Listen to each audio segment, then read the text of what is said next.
അടുത്ത മാസം 1-ാം തീയതി മുതൽ എക്സ്പ്രസ് ട്രെയിനുകളായി മാറ്റിയ ട്രെയിനുകൾ വീണ്ടും പാസഞ്ചർ ട്രെയിനുകളായി മാറും. ഇതോടെ നിലവിലെ മിനിമം ടിക്കറ്റ് ചാർജ് പഴയപടി 10 രൂപയായി മാറുകയും ചെയ്യും. കോവിഡ് ലോക്ക്ഡൌണിന് പിന്നാലെ ട്രെയിൻ ഗതാഗതം പുനഃസ്ഥാപിച്ചപ്പോൾ അൺറിസർവ്ഡ് എക്സ്പ്രസ് സ്പെഷ്യൽ എന്ന പേരിലേക്ക് മാറ്റിയ പാസഞ്ചർ ട്രെയിനുകളാണ് തിരികെ വരുന്നത്. ദക്ഷിണ റെയിൽവേയുടെ പരിധിയിലുള്ള 140 എക്സ്പ്രസ് ട്രെയിനുകൾ ജൂലൈ മാസം 1-ാം തീയതി പാസഞ്ചറുകളായി മാറുമെന്നാണ് അറിയിപ്പ്. കേരളത്തിൽ സർവീസ് നടത്തുന്ന 39 ട്രെയിനുകളും ഇതിൽ ഉൾപ്പെടും. ഇത് സംബന്ധിച്ച് റെയിൽവേ മന്ത്രാലയം വിജ്ഞാപനം പുറപ്പെടുവിച്ചു കഴിഞ്ഞു. ഇതോടെ ദക്ഷിണ റെയിൽവേയിൽ കൂടുതൽ പാസഞ്ചർ ട്രെയിനുകൾ മിനിമം യാത്രാ നിരക്ക് 10 രൂപയായി കുറയും. നിലവിൽ 30 രൂപയാണ് ഈടാക്കുന്നത്. കോവിഡിന് ശേഷം ട്രെയിൻ സർവീസുകൾ പുനരാരംഭിച്ചപ്പോൾ പാസഞ്ചറുകൾ എല്ലാ അൺറിസർവ്ഡ് എക്സ്പ്രസ് സ്പെഷ്യൽ എന്ന പേരിലാണ് ഓടിയിരുന്നത്. 200 കിലോമീറ്റർ ദൈർഘ്യത്തിൽ താഴെയുള്ള പാസഞ്ചറുകളുടെ നമ്പറുകൾ 0-ൽ തുടങ്ങുന്ന രീതിയിലാണ് അധികൃതർ മാറ്റിയത്. മറ്റു പാസഞ്ചറുകളുടെ നമ്പർ 1-ൽ ആരംഭിക്കുന്ന രീതിയിലും ക്രമീകരിച്ചു. 2 കാറ്റഗറിയിലും മിനിമം ചാർജ് 3 ഇരട്ടിയാക്കി വർദ്ധിപ്പിക്കുകയും ചെയ്തു. പാർലമെന്റ് തെരഞ്ഞെടുപ്പിന് തൊട്ടുമുൻപ് പാസഞ്ചർ ട്രെയിനുകളുടെ മിനിമം നിരക്ക് റെയിൽവേ 10 രൂപയായി കുറച്ചുവെങ്കിലും ഇത് 0-ൽ തുടങ്ങുന്ന വണ്ടികൾക്ക് മാത്രമാണ് ബാധകമാക്കിയത്.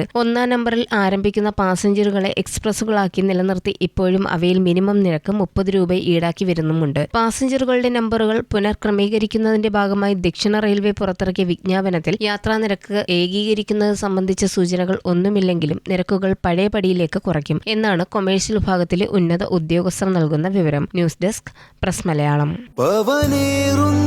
തങ്കമാണു നീ,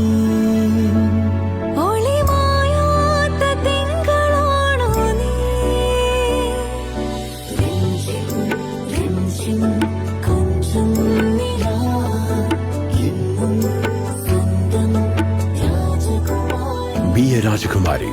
Rajakumari Gold and Diamonds. The trust of Travancore. Rajakumari.